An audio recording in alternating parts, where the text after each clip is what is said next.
يتساءلون عن النبأ العظيم الذي هم فيه مختلفون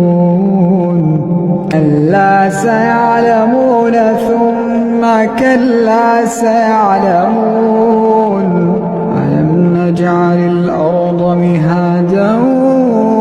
والجبال أوتادا وخلقناكم أزواجا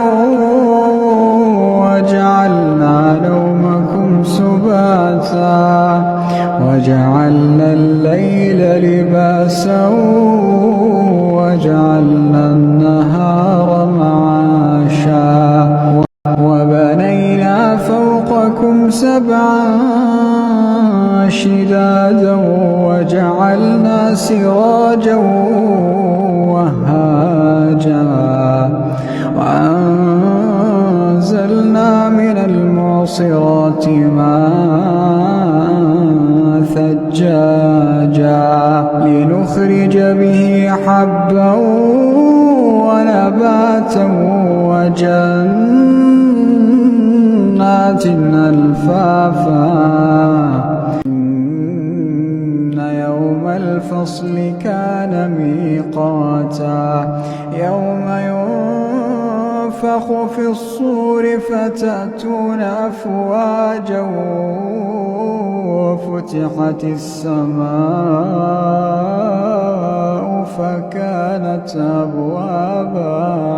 وسيرت الجبال فكانت سرابا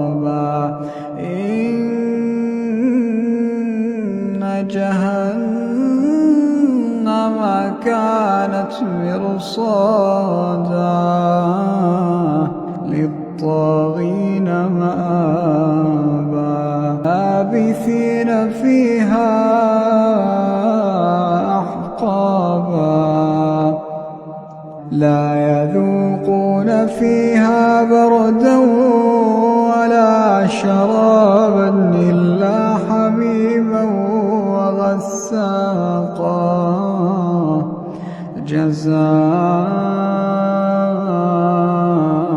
جزاء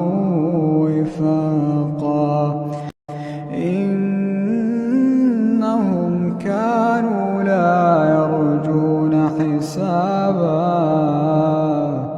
وكذبوا بآياتنا كذابا وكل شيء أحصيناه كتابا فذوقوا فلن نزيدكم إلا عذابا إن للمتقين مفازا حدائق وأعنابا وكواعب أترابا وكأسا دهاقا لا يسمعون فيها لغوا ولا كذابا جزاء من ربك عطاء حسابا رب السماوات والأرض وما بينهما الرحمن لا يملكون منه خطابا يوم يقوم الروح والملائكة صفا لا يتكلمون إلا من أذن له الرحمن وقال صوابا ذلك اليوم الحق فمن شاء اتخذ إلى ربه مآبا إنا أنذرناكم عذابا قريبا يوم ينظر المرء ما قدمت يداه ويقول الكافر يا ليتني كنت ترابا.